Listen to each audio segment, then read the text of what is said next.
Have you ever heard the sound of freedom? Have you ever heard the sound of freedom? You're listening to The Flip Side with Noah Filipiak, connecting the reality of the gospel to the grit of life.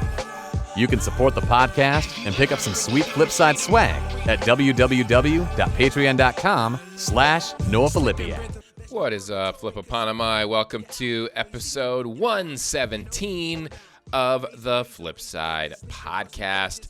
Today, I am going to be interviewing Cynthia Beach. She is the author of The Surface of Water, a novel from InterVarsity Press 2024. And she has a writing book called Creative Juices for Writers, second edition. She was a longtime professor of English and creative writing and now serves as artist in residence in Scotland. She co-founded and offers Scriptoria Workshop with Newbery winner Gary D. Schmidt, and her sequel to The Surface of Water is titled A Thousand Wings of Light and is coming out later this year. You can find Cynthia online at cynthiabeach.com. Our conversation today, these are categories InterVarsity Press used to sort of categorize the books: The Surface of Water, Gender Justice, and another category, Abuse and Trauma. So we're going to talk through those, and it's a really fascinating conversation. I learned a lot from Cynthia, and I mentioned during the interview that the conversations I've had with women about gender justice on the flip side up to this point have all been with pastors, which is a very helpful conversation. I think it also is very helpful to talk about other Christian institutions like universities and just what women in general are facing every day. And for me as a man, I'm learning. And as I learn, God is changing my heart. It's what happens when we are in proximity with other people's stories and when we listen and we're not just in a echo chamber of people just like us making assumptions about what it's like to be the other person. And we do that with gender. We do it with skin color. We do it with immigration status. We do it with people from other countries. Sexuality. We do it with all of these things where we assume everything about that person because the talking head on our TV show, news show, told us all about them. And when you start to hear stories and you're in community, which is what the church is, and I love the early church, it was so diverse. You had Roman soldiers in the same church with the people's families that they martyred. I mean, this was deep stuff. You had Samaritans, you had the Gentile-Jew conflict. This is the church, learning to be in community, learning to love our neighbor, learning to hear other people's stories.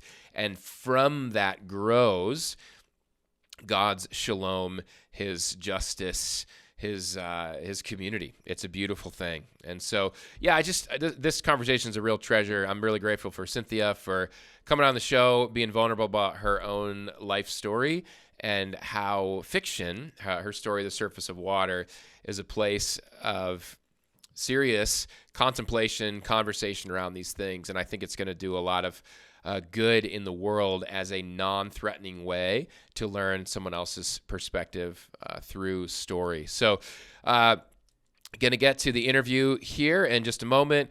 Before we do, I want to give a shout out and thank you to Angry Brew. She got my mug today, Angry Brew 5 Lakes, 5lakes.com. Use promo code FLIP and get 10% off your order.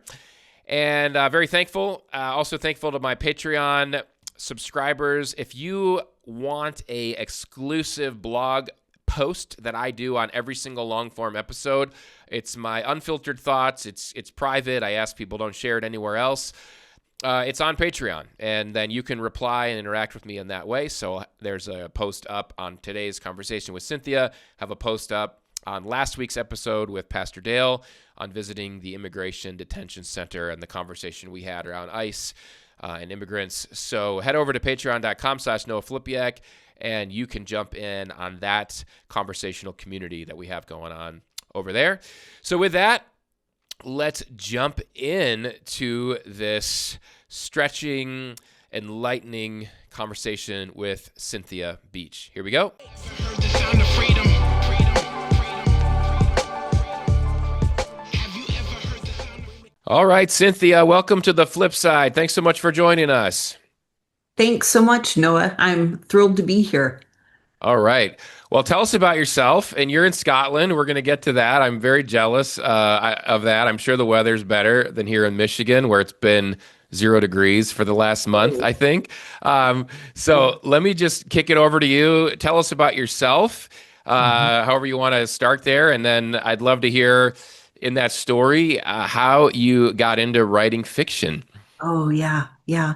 So I was a long-time professor of creative writing, 30 years, and always was very passionate for writing. So early in my adult life, I had a journalism master's from Wheaton, and then went for later midlife. I went for MFA in fiction writing, which was just like your favorite ice cream cone, right? Nice. So yeah. So writing has been my grand passion in life. I love it.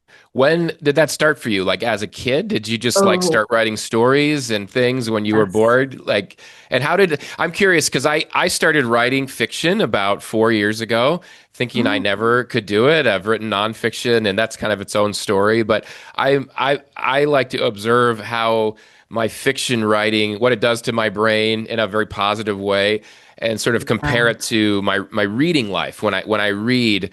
I'm curious for you, like as a kid, did you write? Your parents say, "Go find something to do." Did you start writing as, sort of like reading? What was the interaction between the two, and just kind of how did that start Yeah. for you? I think I would say I was highly imaginative, Noah, and I think that was it for me. Maybe not even writing initially, especially as a kid, right? We're just learning that skill, but it was imagining. And Yeah, I remember the first story that arrived, and I was maybe 7, I'm not sure, but I was love it. growing up in California and camping, and I had lost my Cracker Jacks ring of all things. And all of a sudden, a story arrived whole. And yeah, so I think imagination was it for me. I love that. What Yeah, are some of your favorite fiction books? And, maybe modern are fine, but I'm curious, like, growing up or just some of the, when I say classics, I mean, you know way more about writing than me. I don't necessarily, like necessarily old English classics, but just what are some of yeah. your favorite fiction books that maybe listeners might be familiar with?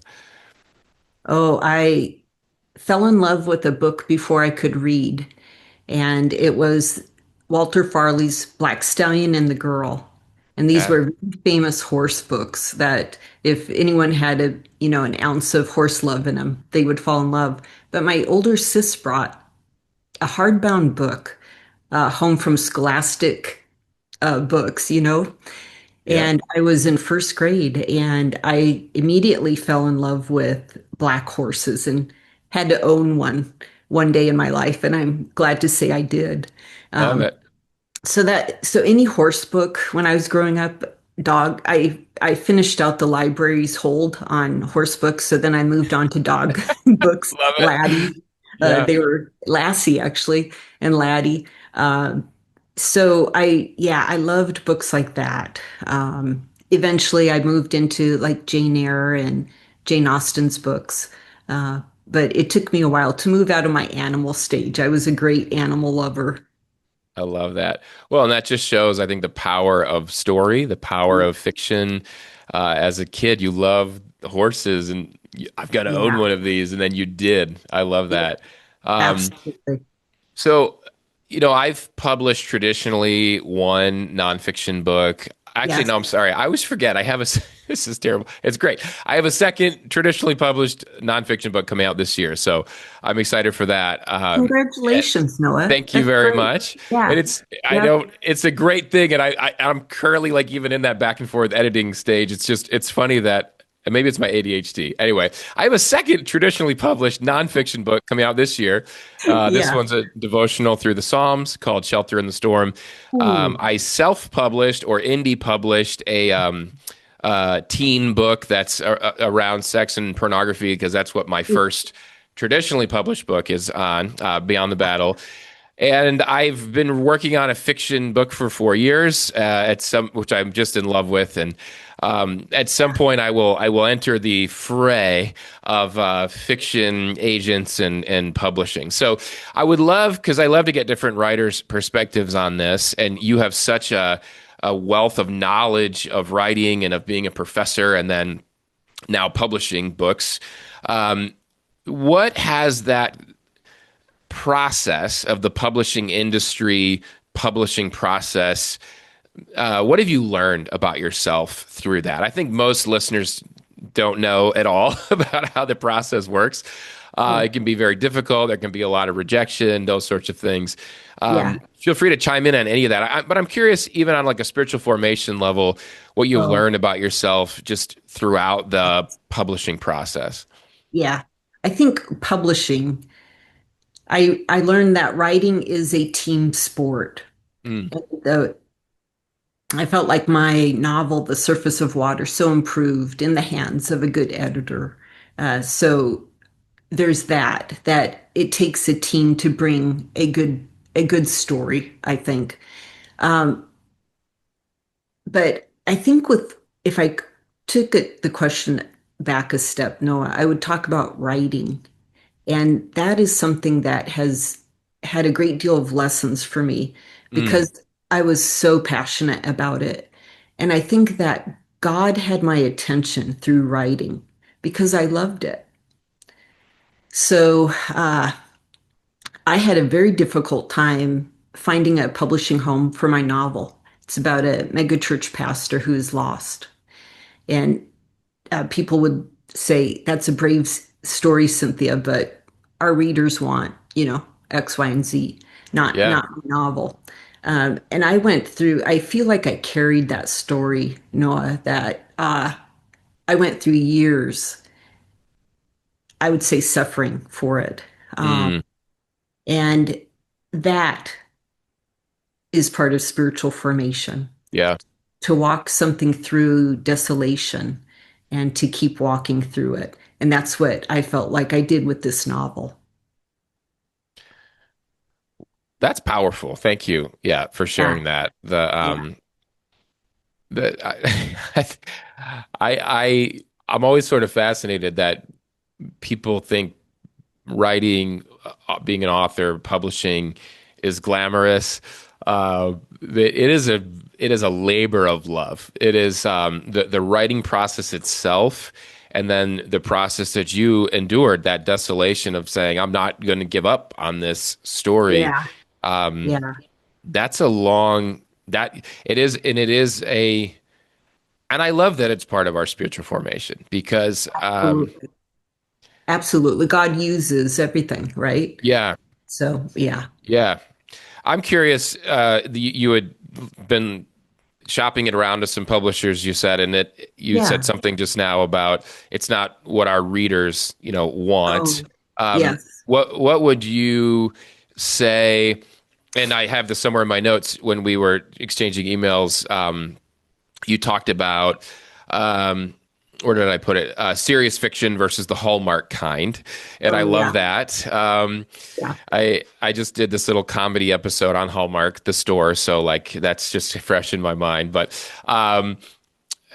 tell us about the difference between serious fiction and the Hallmark kind, and perhaps what was it that these, I assume, Christian publishers were saying that their readers wanted. And I don't want you to disparage, No, any absolutely not. publishers or anything like that, but just kind of in general, I think it's helpful for me as a pastor on our podcast. I like to look at Christian culture sometimes, and I'm just curious what they felt like, what readers wanted versus what your book actually is.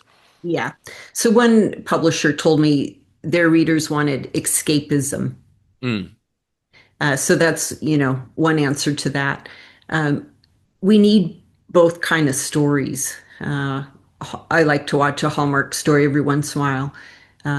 But I felt like my calling was to write serious fiction. And there's a beautiful quote from W.B. Yeats who says, basically, write in the marrow of your bones. And I felt like that's what my story was. It was a marrow of the bones story. And by that I mean psychologically true, spiritually true, I hope, Yeah. right? Yeah. But how the complexity we carry as humans, that is the story that interests me. And that I believe is the surface of water. Uh, the truth about being a mega church pastor, that this is someone who found difficult carrying the expectation and kind of affection um, that he carried. Um, Sometimes we don't expect that. We expect life to work for somebody who's successful Right. instead of someone becoming awashed in ambivalence about their success. So, I love that. The subtitle of my podcast is Connecting the Reality of the Gospel to the oh, Grit of Life. beautiful, And Noah. Yes. that's what I hear you saying about your Yeah, book. absolutely.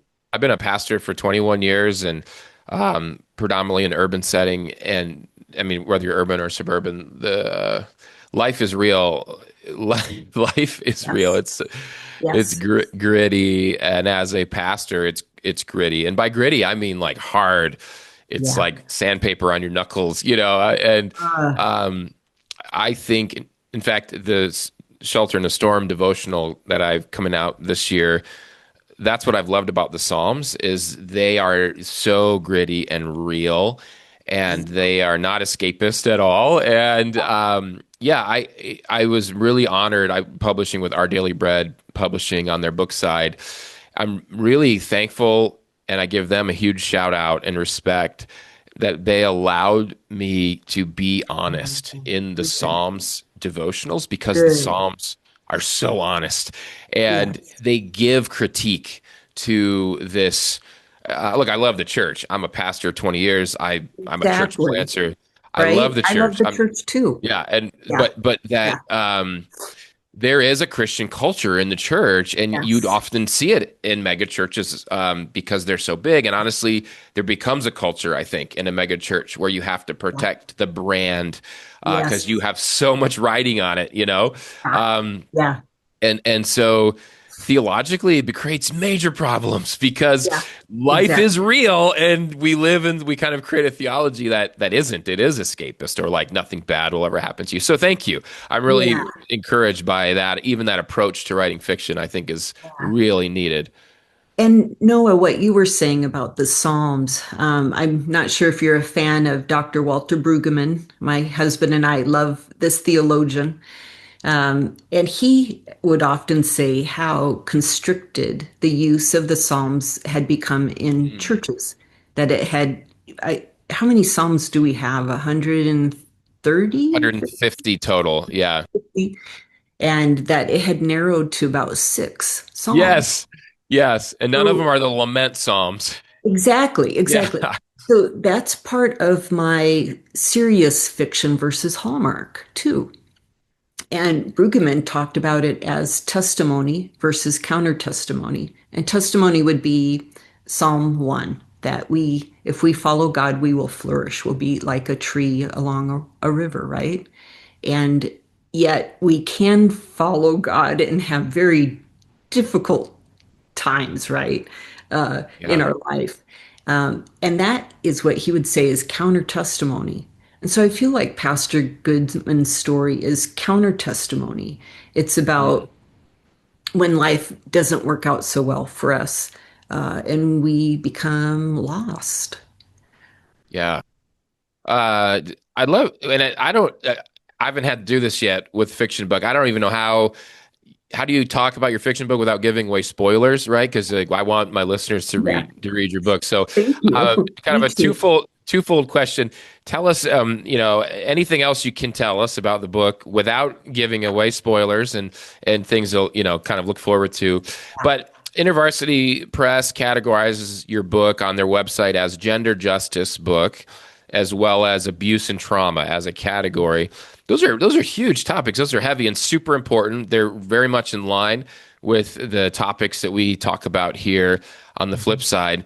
So, Tell us more about the book, and then however you want to get to it. How does your book tackle those two issues? Yeah, absolutely.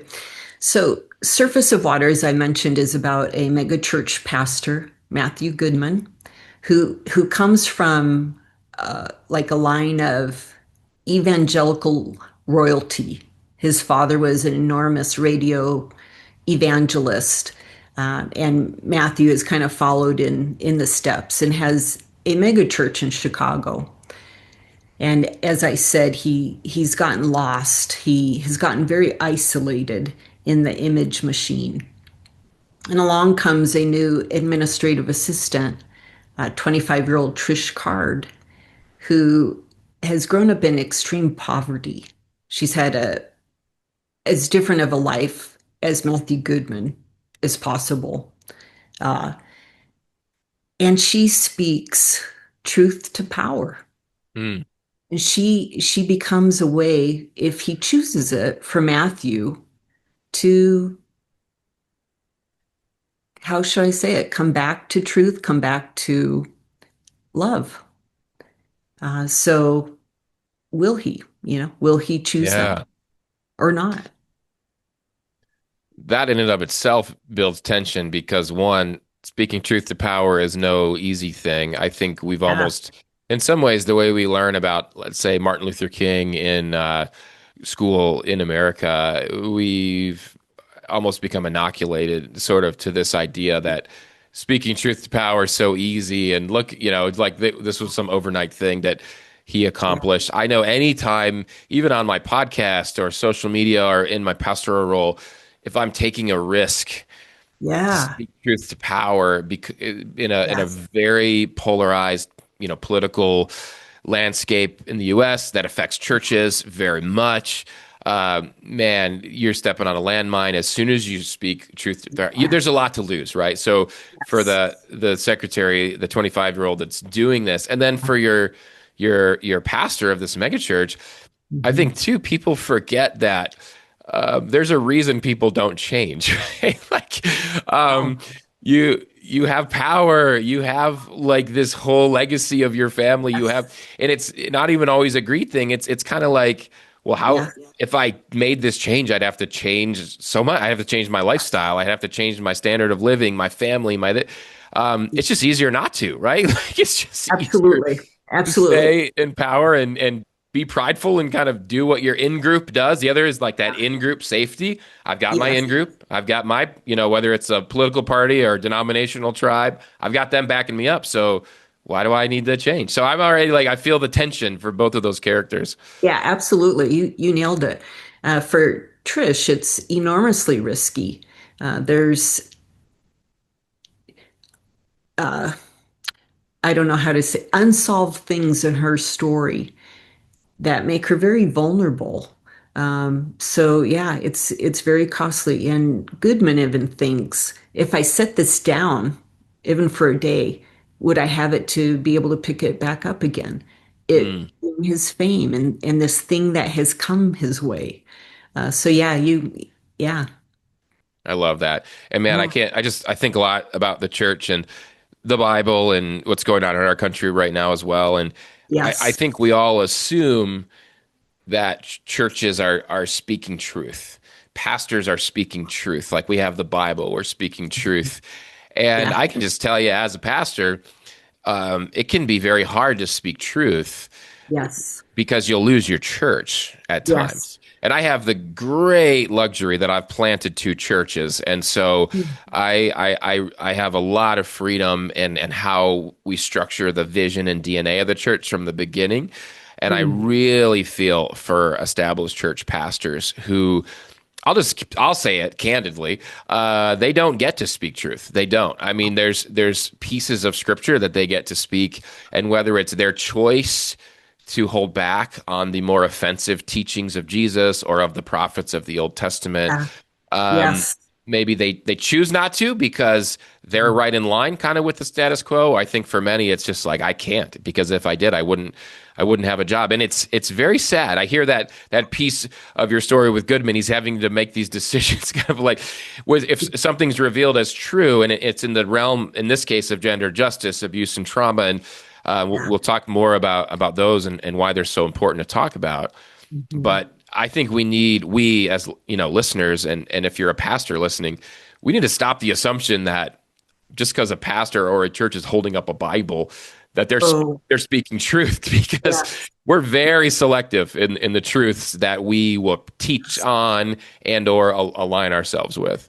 Yes, I love that. I think of holding the Bible whole Mhm. instead of just, wrenching out one verse or two. Yeah. Yeah, yeah, Okay, absolutely. yeah. Well, talk about, you've utilized fiction to address these really important issues: the gender justice, the Yeah. abuse and trauma. I'd love to hear your take on how you've, maybe not really like why you chose fiction, because it sounds like fiction is just a natural part of you, your mind and heart and body, which I love. It's like an extension of you. But what is it like addressing these pretty volatile issues, these divisive issues, these really sensitive issues? What's it like doing that through fiction versus maybe some of the more standard, non-fiction-y ways of doing that, which aren't bad, but maybe Mhm. a sermon on that, or a nonfiction book Yeah, on these issues. What's it like doing that using fiction? yeah. I think what you're touching on, uh, you said more standard nonfiction, is a long held tension between nonfiction and fiction. And even in the 16th century, when fiction was gaining ground in publishing, it was really held with contempt. And Mm, it still is. It still kind of is, actually. But I really found that fiction offers us a beautiful route to the truth. There's a quote that I'm going to totally mess up, and I also that's forget all who said good. it. Yeah, yeah. But it went something like this. The master said that the shortest distance between the human heart and truth is a story. Mm, So I have profound respect for stories. I think they open our heart and can move us in ways that maybe sometimes, let's say, a frontal attack of logic may not. right. And I know, Noah, I'm sure you were taught in seminary about including an anecdote in your sermon or the place Sure. of a story, right? Right. Right. It's because stories matter. They move us. So it was part of my wiring. It wasn't a conscious choice of I'm going to tell this story through fiction. Um, but I am a strong believer in story. So one thing stories do is they let us experience something. Yeah. We feel it, and there's power in that, and it can change. So I think of Charles Dickens, who I hate to imagine what he experienced as a boy, separated from his family because his father's debt. And Charles Dickens had to work in a factory as I'm not sure how old he was, but let's say 8-year-old boy cut off Mm, from all his family. And I hate to imagine what happened to him in that situation. yeah. And he wrote against it. And he wrote against it by giving us characters who were experiencing that. And we could feel it. And he changed law through that. Uh, Yeah. so, so there's an amazing power in, fictional story or story. Um, yeah, I think I'm going to look at my notes, see if I have anything else to add to that. Yeah. No problem. Well, as you're Yeah, looking, I love what you're saying, and it reminded me of, we've already talked about sort of the polarization in our yeah, society, but just in general, and we were talking about maybe, and it's as we get older, our minds just get closed, right? Like we have our way, and I we're hope done. not, Noah. No, I hope not too. Right, right. But I hope But not. like, but it's like, let's say it's a lot easier to lead, 10-year-old to faith in Christ than it would be to lead a Mm. 60-year-old, let's say atheist, Yeah. to faith in Christ, or whatever it may be. It may not be an atheist, but someone who is a pluralist or something like that. It's because as we have knowledge, we have our in groups, we have the way we were raised. Like culture forms us, Yeah. where that nonfiction way, as we've been calling it, and we see that in the church with apologetics. I love apologetics; they're great.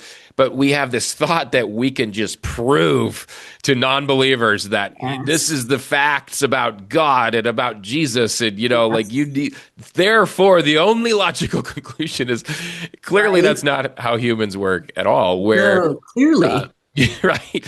So we use Clearly. the word testimony in the church a lot because a testimony is this is Yes. my story of how Yes. I've experienced Jesus, Yeah. and you can't deny somebody's story. It is their experience, lived experience Mm. with a living God.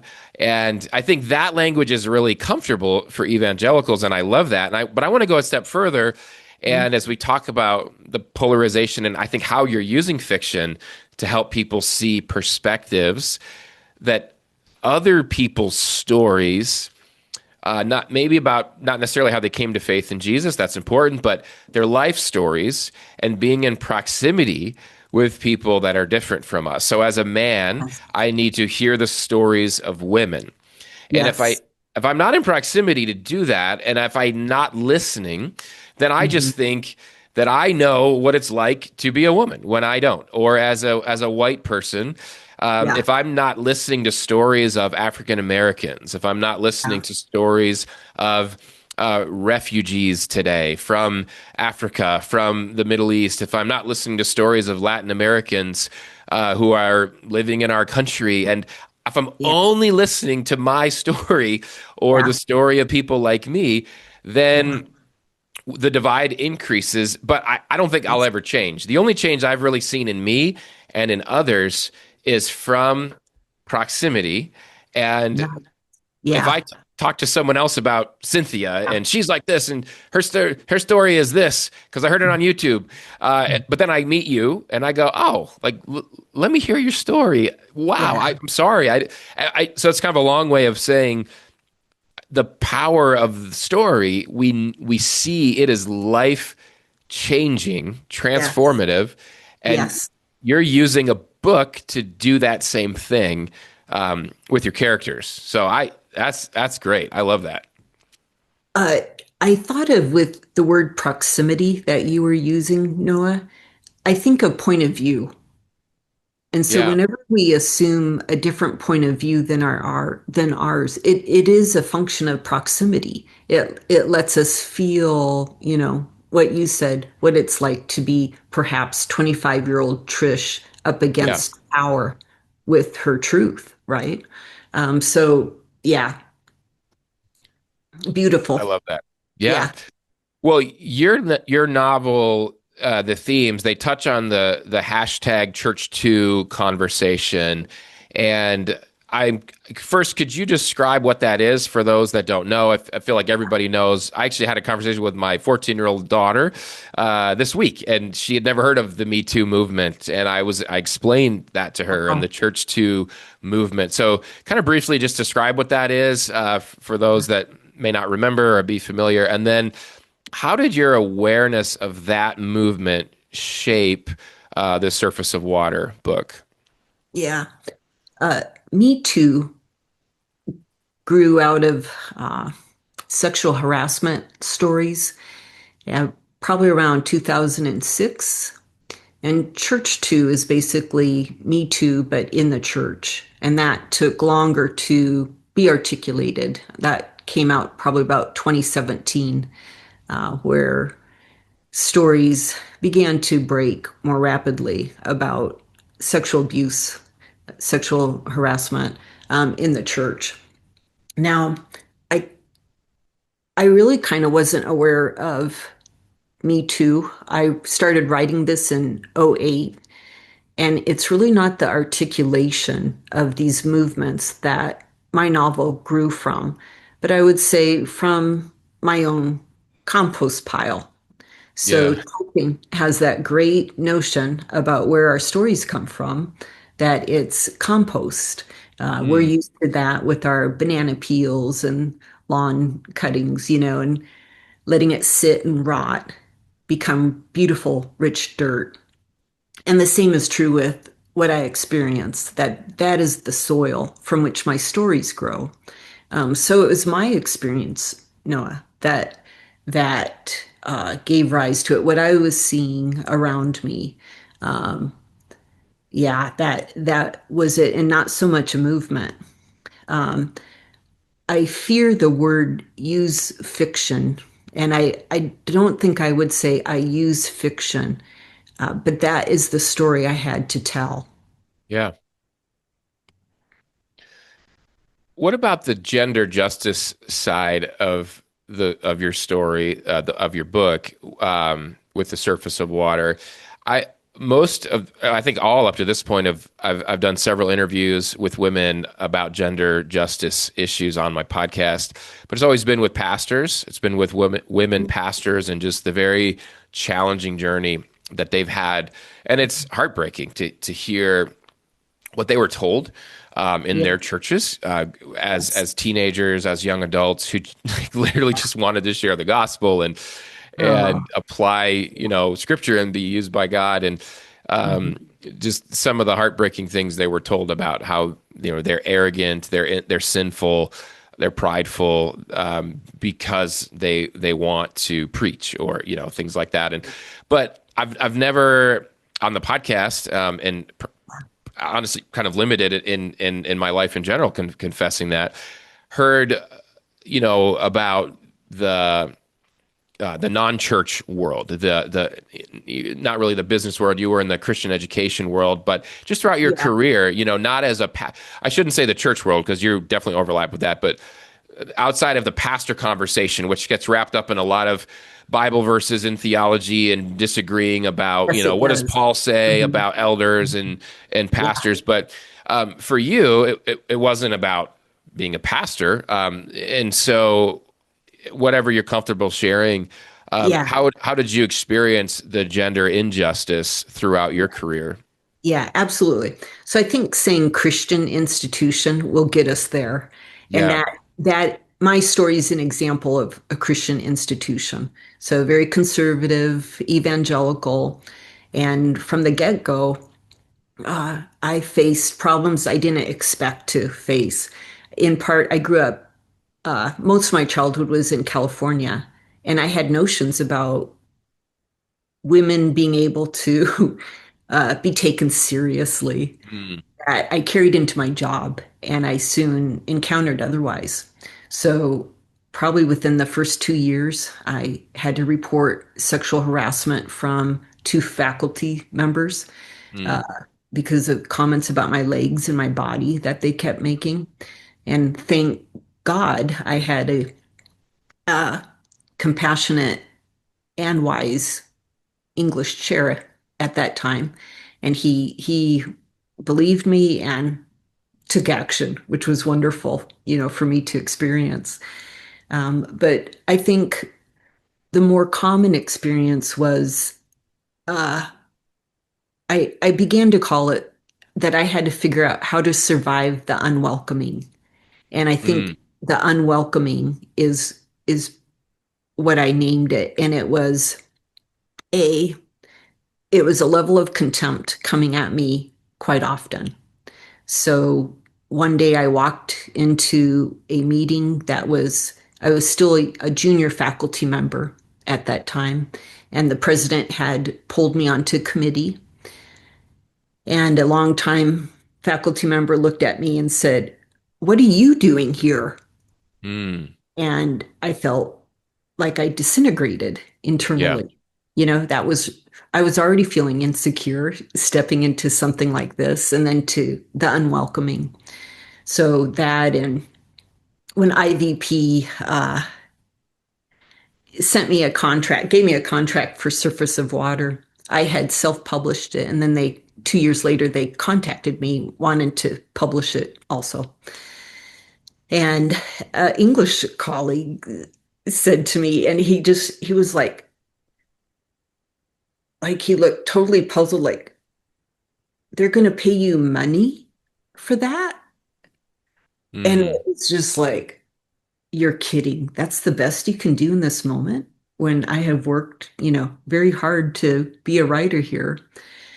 So it was a lot of that. It was pay inequity also, mm, mm. just just not being heard, or that issue not being taken seriously until I had a woman who was an academic dean, and she took it seriously and did a little computing and found out I was being way underpaid. Wow. So uh, it was unwelcoming. It was a contempt. In fact, I found a definition I've liked a lot, and I for me it names what I experienced, and it comes from Dorothy Little Greco. She has a new book out, Noah, that's called For the Love of Women, and it's about misogyny. Mm, And she moves it from misogyny from the literal definition of the word, which is hatred of women, because most people go, I don't hate women, right? yeah. And she moves it to a little bit of a softer definition, I think. And it's this: an ingrained prejudices against women. Mm. And I think that's what I was facing often. My ideas were not taken seriously or part of the conversation often, and that. I hear those very similar things from we just was just with a lot of women pastors a couple of weeks ago and at a denominational conference, and they did a great breakout. They were celebrating 50 years of ordaining women in the Evangelical Covenant Church Wow. denomination that I'm in, which was great. Great. It was amazing. They Yes. had the first ever. They had a panel. It was a breakout, but it was for everybody. It was like the only breakout going on, so we were all kind of in that space. But on the panel was the first woman who was ever ordained within the ECC, who's Wow. quite elderly now, and to hear her story was incredible.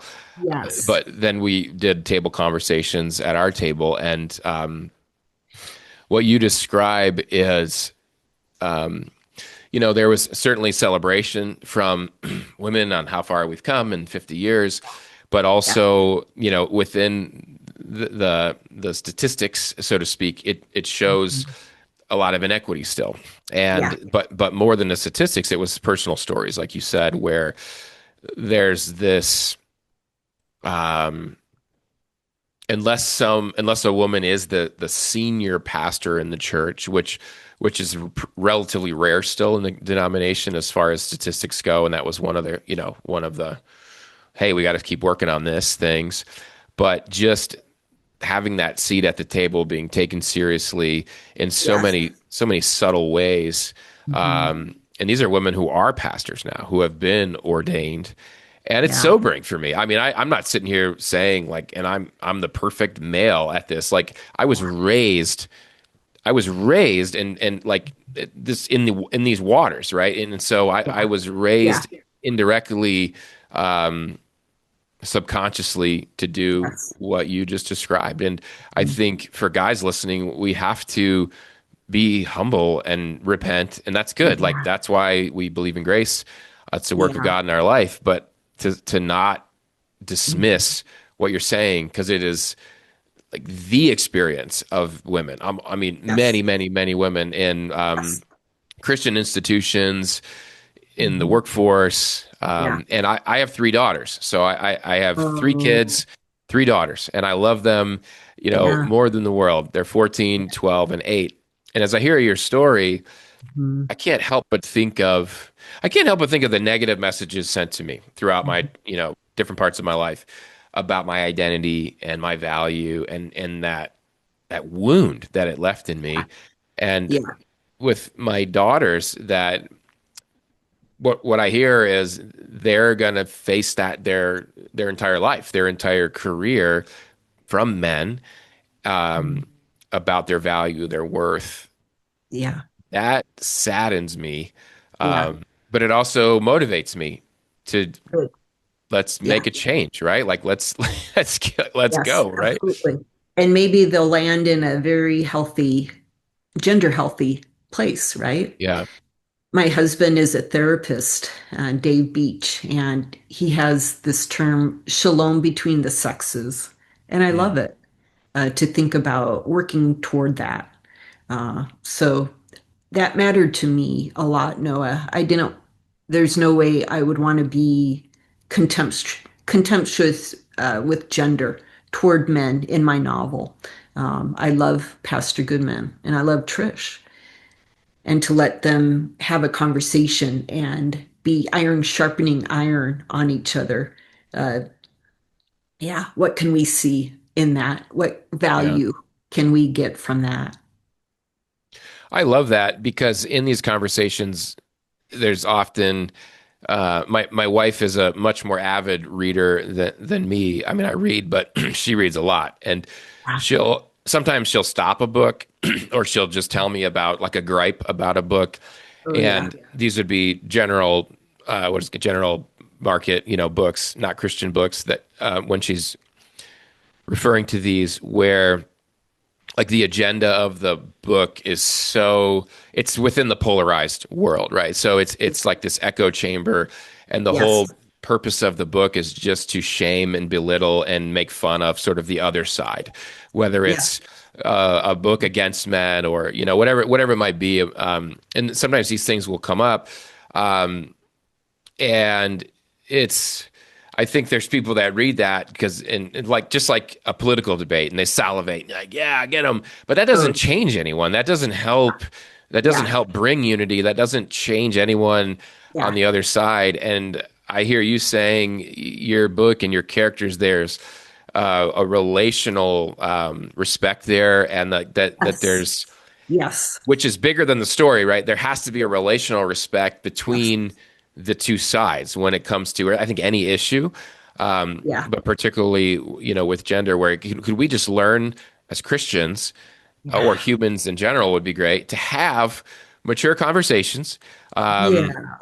where we come from different perspectives and we can listen and respect each other. And I'm just so sad that that is so rare Yeah. in our society, and it feels like it's getting Yeah. worse. So I Yes. just want to come back to your book. It sounds from what I love you hearing you say is that it's modeling a different approach to bringing about change, but Oh, I hope through a so. way that's Yeah. respectful, and not, I mean, there's, yeah, just slamming the other side. That's like slamming the other side. It comes so naturally because we're sinful people and we're prideful, but Yeah. that is sinful. Like, it's not of Jesus to, like, for us to model that in the way we treat our enemies, so to speak, and like love your enemy, like the Yeah. other side. And yet we just fall in line with the world, and we just, we, so, um, thank you. And Yeah. they'll love one another, right? Yeah. Yeah.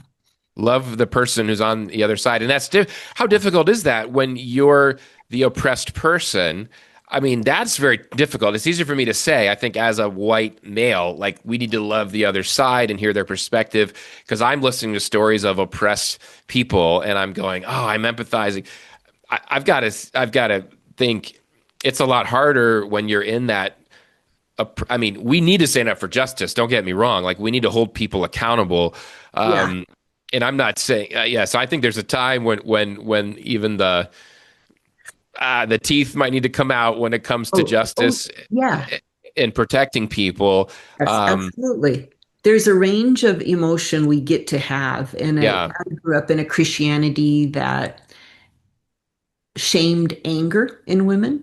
So Yeah. I don't want you to hear me, saying that. There's a righteous anger also, and at times we need it.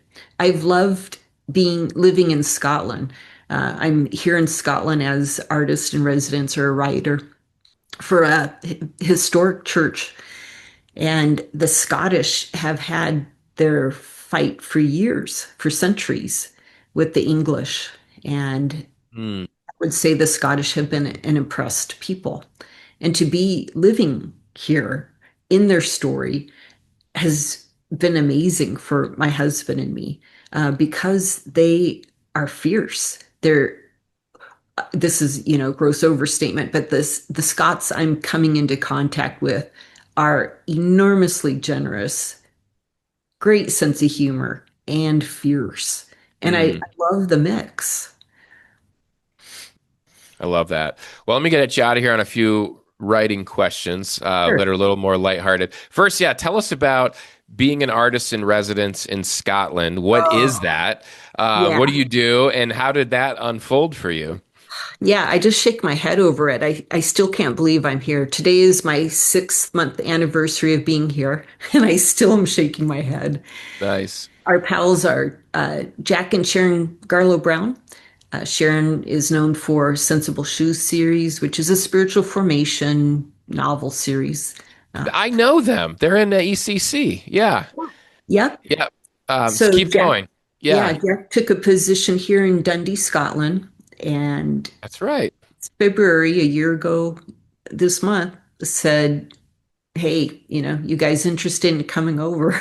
And we were Awesome. very interested. Yeah, very interested. I was 1 month away from the end of my severance pay.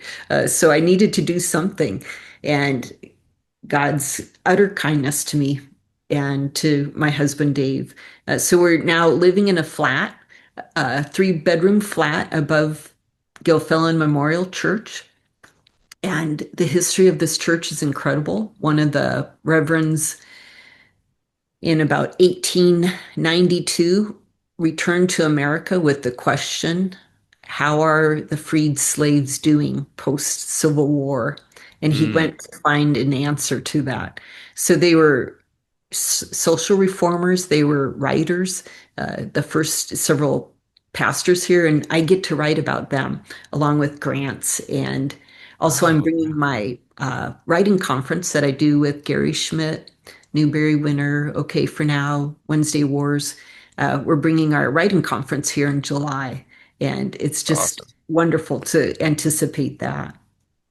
If you're going to go to a writing conference, you might as well go to Scotland for it. Exactly, right? That's Yeah, fantastic. I love yeah. that. All right, so I would love to hear your thoughts as a creative writing professor that you were, for many years. You're the author of Creative Juices for Writers.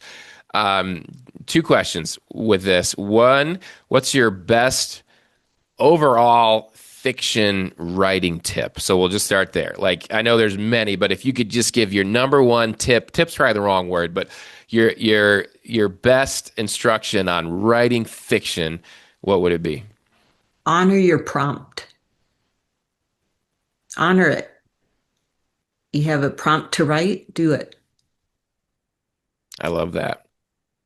And now creativity, you mentioned being a child, being very imaginative. Yeah. Um, Creativity comes naturally to me. I see people that are not creative. I assume not all of your students entered your classroom creative. Not all listeners, no offense, listeners, are creative. What's your top way to help someone be creative who isn't naturally, let's say, creative?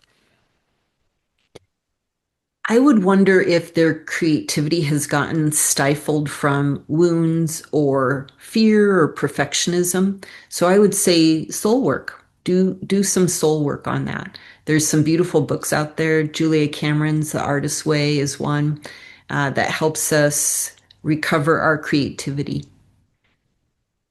That's deep. Yeah, I love that. Absolutely.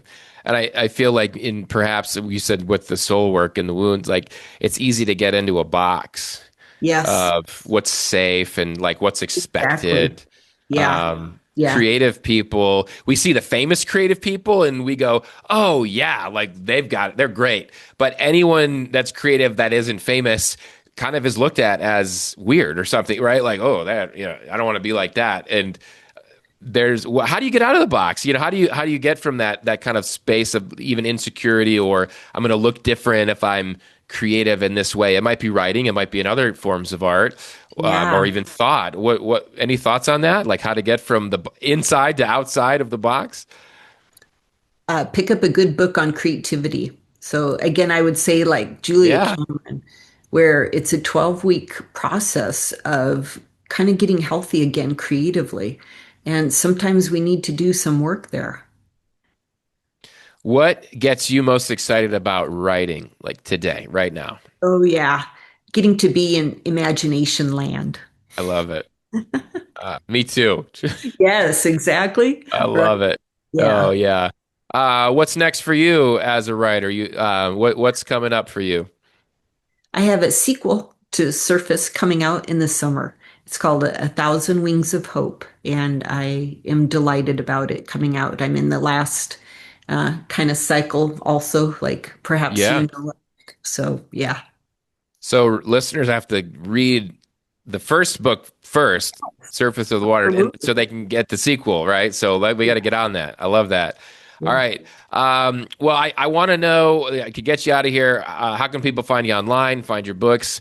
That'll be a shorter answer. And then after that, just your last thoughts for listeners. Anything we've talked about, that you wanna say, or just in general that you'd like to share, before we wrap up.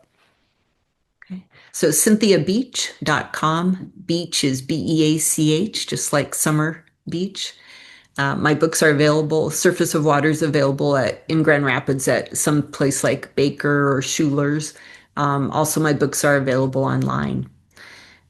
One last thought: try a new point of view on. It'll change your world. I love that. Oh man, thank you so much, Cynthia. Thanks for coming on and giving us your point of view. It has stretched me, it's helped me, and I know it has for listeners as well. Thank you so much. Thanks, Noah. Heard the sound of freedom.